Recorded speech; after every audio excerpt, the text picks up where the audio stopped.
Howdy folks, Moose here. I want to talk about a lens I've added to my bag, one that, was actually hard to add to my bag, and that's the 24-70 2.8 VR lens. Now why was it difficult? Because the original 24-70 2.8, the one that came out when the D3 came out, so it's been around for a long time, that lens was spectacular. I mean, it delivered results time and time again.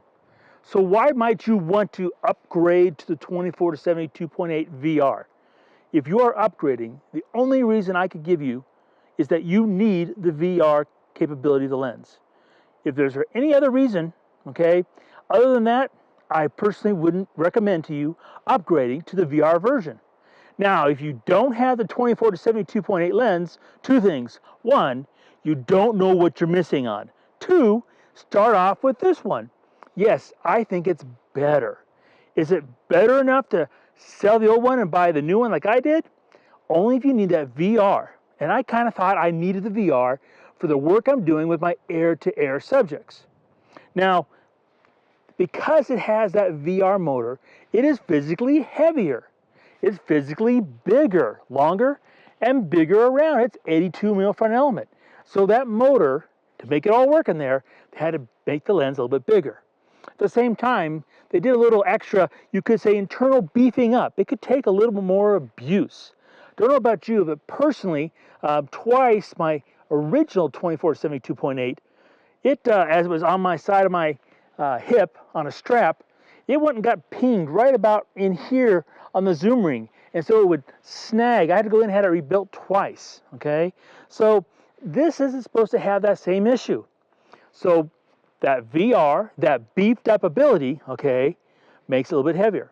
Now, one thing you might not know is the fact that the front of this, okay, it's got you could say a soil resistant front glass, very similar to what you might find like in the 200 or 400 or the 500 f4, 800 5.6.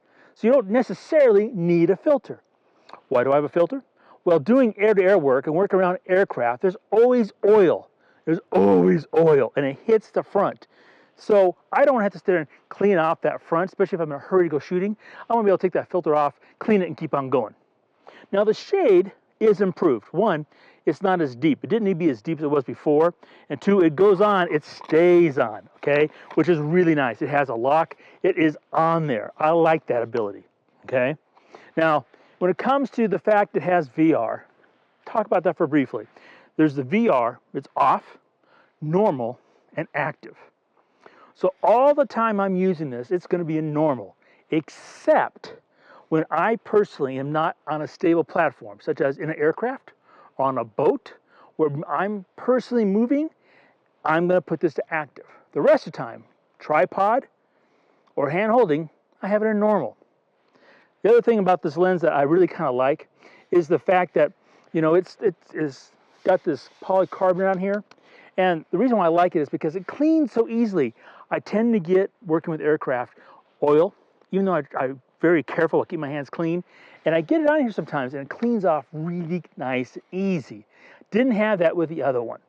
So this is the 24-70 2.8 VR lens. Focuses a little bit closer. It focuses faster. Okay, and I think it's just as sharp, if not a tad sharper, especially in the corners, than the original. I really love this lens, but remember, if you're upgrading, upgrade only because you have to have that VR. Otherwise, you're not really getting much for your money. If you're starting out, this is the lens to start out with, the 24-70 2.8 VR lens. I can't live without it. You might get hooked on it too the first time you shoot with it.